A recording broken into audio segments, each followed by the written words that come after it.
So one of the questions I frequently get about our YouTube channel is, how do I make our YouTube videos? So in today's video, which is sponsored by my friends over at Skillshare, I'm gonna try to peel back the curtain and try to show you guys the secrets of how I make these YouTube videos about our farm. So come with me.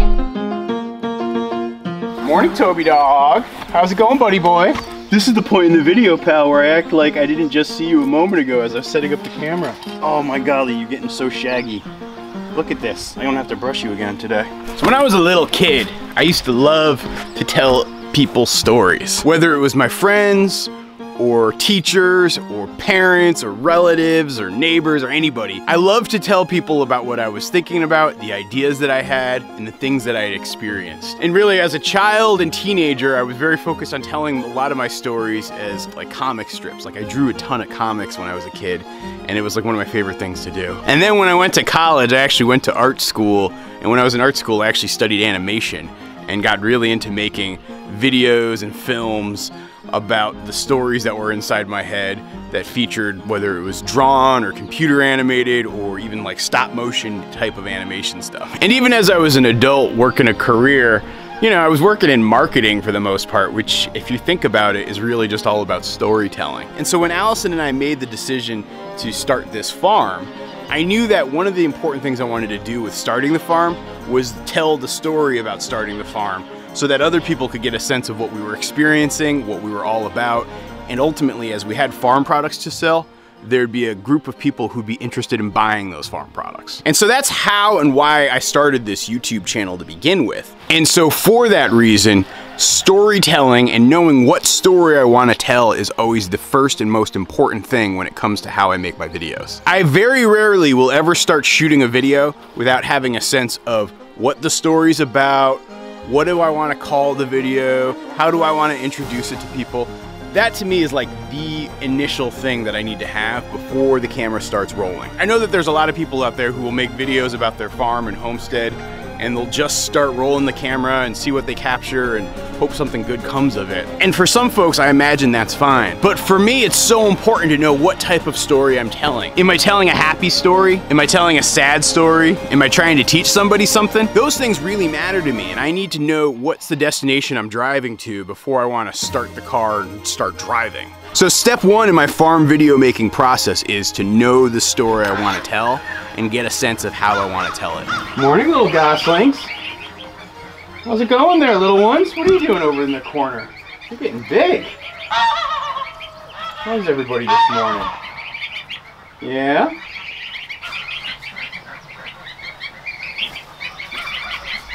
I'm gonna have to change your water, clean up your food today. It's gonna be a hot one today, guys. Yeah, I usually like to shoot my videos by starting with talking about what I'm going to shoot the video with. Do a little bit of chores so I have some B-roll that I can cover it with. And then once I'm done with that, I might do something like, release the Kraken!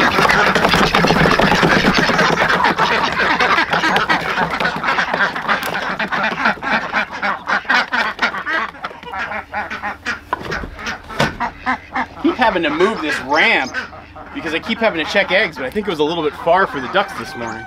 Oh wow, look! The wild duck is back. So this drake, this wild drake here, he's been one of the few ducks that's stuck around. He comes out every day and tries to hang out with my ducks. I've been trying to befriend him. I'd love it if I could actually introduce him into my flock, even though that might be illegal. See how bold he's gotten? There's been a few times I've even tried to bring him into the duck house at night as I lock everybody up. The rest of the wild ducks have gone away, but he's been sticking around pretty regularly. You can see like Sirius Quack right here. Our drake, our Cayuga Khaki Campbell cross drake. He definitely is a little protective. And you can actually see Yojo too, our other drake, clearly trying to scare him away. Some duck intimidation right there. The buff geese keep trying to take over the duck house. It's like every morning they're coming up in here creating chaos. Hey Bruce, how's it going, man? There's like a duck nest that the geese like to try to take over. So yeah, when I'm shooting my videos, like I said, I like to start with a sense of the story. But whenever you're out here on the farm, you never know what's gonna come up. Like, having a wild male drake start to try to settle in with your flock, or having a goose riot with your buff geese. Like, all of those things happen, and I just find myself needing to be ready to capture them as well. One thing that I think is actually really important is I don't usually try to shoot video every day. I know there's some people who do that, but for me, I feel like it actually makes life harder. It takes me out of the game. Like, if I'm constantly thinking about the video I'm gonna make, I'm not paying as close attention to things going on around the farm. I really only shoot videos 2 or 3 days a week, and then the rest of the time I'm just living life doing the farm thing, absent cameras and stuff. Like, if something crazy happens, I don't hesitate to whip out like my cell phone and try to capture some video footage, but I'm not usually intentionally trying to shoot videos. You know, one of the things that kind of drives me nuts about making videos is it's kind of artificial. I'm a one-man band when it comes to shooting these videos. I'm the only person here, so every shot that you see is pretty much always me. I'm actually trying in my head to think about shots in my videos that have been from other people, and I can count like 2 or 3 occasions where that's happened. For the most part, it's always me working the camera, or me setting up a camera on a tripod or something. You know, me flying my drone up in the air. It's always just me, and so what that means is a lot of times some of the things you guys are seeing is like a little fake. Not like I'm faking anything, but like I'm gonna set the camera up, and now I'm gonna come over here and let my chickens out for the morning. If I was doing this without the cameras, I would never stop to like start talking to a camera like that, or stop to set up a camera. I would just walk up and say, hey chickens, what's going on, and let them out. And then a lot of times I'm also moving my shots around so it looks interesting. And so then you're gonna see me move the camera again and start talking again as I do whatever that chore that I need to do is. But thanks to the magic of editing, it becomes very smooth and seems very seamless. One question I get a lot is, what sort of cameras do I use? And right now I really use 3 different cameras. So the main camera, like my favorite camera, the one that looks the best, is this Sony a6400. It's a mirrorless digital camera from Sony. I usually have it set on like a relatively cheap tripod. I have a couple of different lenses that I use for it. I usually use one of these big mics on the end. The reason it's got this big fluffy thing, which is known as a dead cat, is because that helps reduce some of the wind noise. But I will tell you guys, when it's really windy, these things only kind of work. The other camera I really like to use, and if somebody's just starting out making YouTube videos, this would be my recommendation, is a GoPro Hero 9 Black. It's a great camera. It's very flexible, very versatile. It's got this cool stabilization feature that lets me move it around a lot and do shots like where I'm chasing a duck. Hey Ron Swanson, how's it going? And it's so much less jittery compared to my Sony camera. And so I like the GoPro a lot for when I'm doing work around the farm. The third camera I use, and is arguably the most important, is my iPhone. You know, a lot of times the best camera to use is the one that you have in your hand. Since I always carry my cell phone with me, it's very easy to whip it out and capture something that's going on around the farm. As far as equipment recommendations go, for anybody starting out, I would recommend that you don't invest in a fancy, expensive camera. It's gonna be complicated and hard to use, and you're gonna get frustrated with it. You know, the first thing I would suggest doing is use your cell phone, and then keep using your cell phone until you get frustrated with the limitations of your cell phone, and then maybe move to something like a GoPro, and then maybe move to something bigger. So often I see people overinvest in stuff like equipment, when the most important thing to focus on when you're starting to make YouTube videos is to focus on the story you're telling and really trying to connect with your audience, because I think that's the most important thing. The more you can convey what's going on around you to the people watching your videos, the better your videos are gonna be. I think that cameras are nice tools to help you do that, but they're not the thing that's gonna actually make you do that. You know, the other thing I would suggest for folks who are thinking about making videos about their farms and homesteads and they wanna improve their skills is potentially think about using a training source like Skillshare. I personally love using Skillshare because they're just this online community that connects lots of creative people and offers interesting and in-depth learning resources for all sorts of stuff when it comes to things like video editing, photography, using a drone, storytelling. Skillshare has this vast library, and I'm a huge fan of using their content to help make me better. You know, just the other night I was watching a Skillshare class taught by Lily Singh, you know, the YouTuber who's got some great funny content. She made this awesome class about video storytelling on YouTube and elsewhere. And even for somebody like me who's been doing this a couple of years, I got so much from that course, and it all came through my Skillshare membership. Whether you're looking to fend off boredom, focus on self-care through creativity, or join a similarly creative community, Skillshare is the place to keep you learning. The first 1,000 people to use the link in the description of this video will get a free trial of Skillshare Premium. And then after that, it's only about $10 a month. So yeah, if you're watching this video and you really personally want to try to make your own YouTube videos and you want to learn how to do it and learn more of the technical skills around using a camera or editing, Skillshare is such a great resource to use. And thank you, Skillshare, for sponsoring this video today and being a part of my cow fund. I think I just caused a goose stampede. One of my favorite parts about shooting our videos here around the farm is that I get the chance to show progression in time. You know, so for example, here are our bees. See that they're just starting to wake up for the morning. Hey guys, how's it going? You know, a lot of you were concerned that I didn't have enough flowers planted for the bees, but don't sleep on the fact that we have so many trees and wild plants all around the property that there's going to be plenty of pollination activity for them to do. For example, I intentionally set them up right here so they'd have access to this pear tree that we have, which is one of the earliest pollinating fruit trees.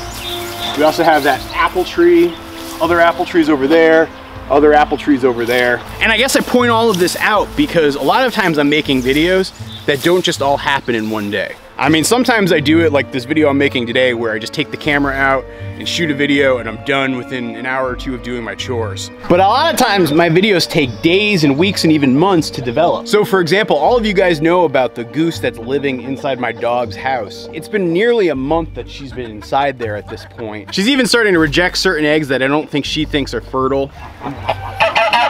And hopefully we're gonna have some baby goslings hatch. But that's a long story. I mean, just the other week I put out a hatching video where I captured about 35 days of activity in the span of one video. And so a lot of times I'm shooting just a little bit of footage and then saving it and setting aside and putting it all together. I personally like making both types of videos, but part of it for me is having the chance to have that variety. In terms of the amount of time it takes me to make my YouTube videos, it usually only takes a little bit more than an hour to shoot a video that I'm doing like in one day, or a couple of minutes in a given day if it's gonna be one of those longer videos that accumulates over a course of time. The big thing that takes a lot of time is editing. You know, if I look back when I was doing 2 videos a week, it takes me roughly 6 to 10 hours to edit a video from start to finish. There's a couple of different stages that I go through in doing that. I usually start by loading all the footage onto my computer, and then when I have it all there, I go through the footage and rewatch everything I shot and mark all the good clips. And then once I have marked all the good clips, I start to put it together and weave it together so that it tells a story, and that's where you start to see me do things like set the music to it. And by the time I do all that work, yeah, like I said, 6 to 10 hours could go by. So it's like a full working day. For a guy who has a full-time day job and is also trying to run a farm, that's a really big commitment where, you know, like when I was doing 2 videos a week, that's 20 hours a week. I used to do all my own editing, like every single second of it was edited entirely by me. One of the things that I've actually done in the last couple of months to help really try to let me have time to focus more on the farm as well as other things, as I actually brought on an editor, and she's been awesome and such a huge help. Thank you, Valerie, so much. And so the way it works now is typically what I'll do is I'll shoot one of these videos and then I'll upload it and send it to her, and she'll cut it together and give me like a pretty close to finished draft, and then I'll go in and sort of do some things and some tweaks and polish it off and give it that Goldshaw Farm shine. Kind of like I'm shining from being sweaty right now because it's such a hot day. And I don't know if you guys have noticed this or not lately, but in the last couple of months I've also gone from doing 2 videos a week, like 1 video every Monday and every Thursday, to usually it ends up being about 3 videos a week, where it's a Monday video, a Thursday video, and then maybe you'll get something on Wednesday, or maybe you'll get something on Saturday. I didn't really think I'd ever be able to expand out to 3 videos a week, but having Valerie's help really makes it possible for me to do that. Although I will admit that not doing all the editing myself is something I miss just a little bit, because actually between working out here around the farm or sitting in my office and hunkering down and working on a video, those are like my 2 happiest places. Like, that's where I find my joy. If it brings you joy, you keep it, and if it doesn't, out it goes. No joy. I think the other thing that's worth noting when it comes to like YouTube is also that I don't just do stuff on YouTube. I also do TikTok a lot. In fact, I think we have actually more people watching us over on TikTok these days than YouTube, even though YouTube will always be my first love. But what happens is, because it takes me a lot more time to get a edited and finished and final video on YouTube, usually the videos you're seeing happening around the farm are like a week or two behind what's actually happening on the farm. And so for people who are watching my TikTok and my YouTube, sometimes they get confused because they're like, wait, what just happened? And I'm not trying to do anything sneaky. It's just the reality is I'm shooting my TikToks on my phone every day and just cutting them really quickly together myself, versus the YouTube videos take a lot more work to both edit it and produce and get uploaded. So here's a little Goldshaw farm hack. If you're ever dying to find out what's really happening on a farm in a given day, check out my TikTok, because that's where you'll see stuff immediately. The other thing I've started to do too is do more YouTube shorts, which are like those less than 60-second YouTube videos. And some of you folks get mad at me for doing that because they're not the full videos, but when you see me do that, please don't worry. It never means I'm not gonna make full YouTube videos. It's just me experimenting with a new format that YouTube is introducing. I very much consider myself a creative person, and part of the fun of being a creative person is experimenting and playing with new platforms. And so just know that I'm always gonna be the type of person to do that. Toby dog, you have still so much shed. I'm gonna keep picking this out. I should probably get the brush out. Look at that. Toby, you see that? It's pretty impressive, buddy. Don't eat it, though. Yeah, you're eating your fur? It's gonna be a hot one today, buddy. You're gonna definitely want to be underneath the duck house. I can tell that's gonna be where you're hiding most of the day. What you doing in here, Carmen? Oh, got one of my barred rocks nesting over here. Ever since I moved my chickens to their new house, they're still getting used to the nesting situation. Yep, there's one egg. I don't think you're really sitting on any eggs there, lady. Yeah, see? You have an empty nest. You should give up on it. I think these two, though, should have babies any day now. Any day, I expect. All right, my little dinosaurs. You're going on an adventure this morning.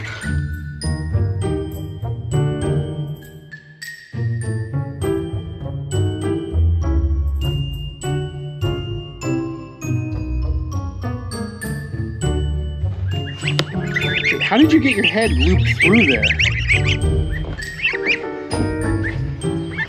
Come on, box of goslings. Mr. Pablo, stay away.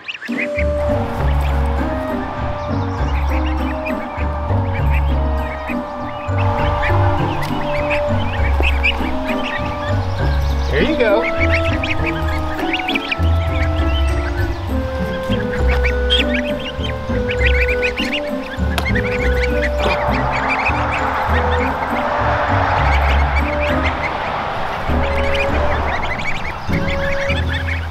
Ta-da! Since it's gonna be such a hot day today, I figured I'd let them just stay outside, put them in this playpen, and let them enjoy the feeling of fresh grass underneath their feet.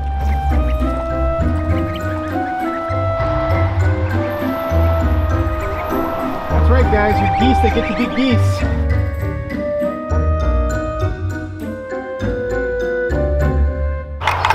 Here, you can enjoy some water too.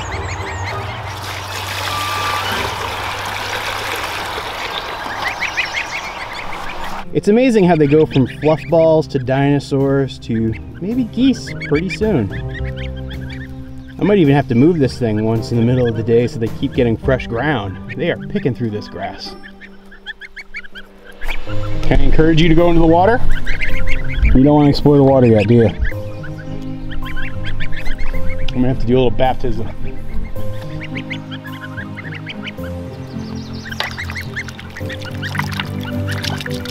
Well, you're gonna be curious about this water. Come on. Here, I'll let you do your thing. I'm gonna go get you some real food and let's see how you do.